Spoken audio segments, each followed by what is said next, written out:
হাদিসে বলেন ইফতারাকাতিল ইয়াহুদু আলা 71 ফিরকা, ইহুদিরা 71 দল হয়েছে।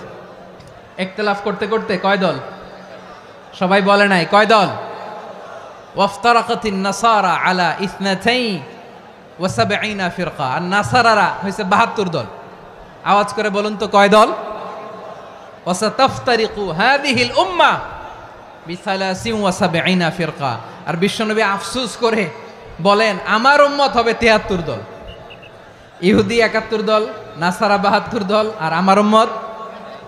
বুঝে থাকলে আওয়াজ করে বলেন। বিশ্বনবী বলেছেন আমার উম্মত ভাগ হবে কয় দলে? কুল্লুহা ফিন্নার, সব জাহান্নামে যাবে, ইল্লা ওয়াহিদা, একটা দল ছাড়া। সাহাবারা বললেন মান হিয়া ইয়া রাসূলুল্লাহ, সেই নাজাত প্রাপ্ত জান্নাতি দল কোনটা? আপনি কি আমাদের বলবেন না? আপনি মেহেরবানি করে একটু বলে দেন তারা কারা।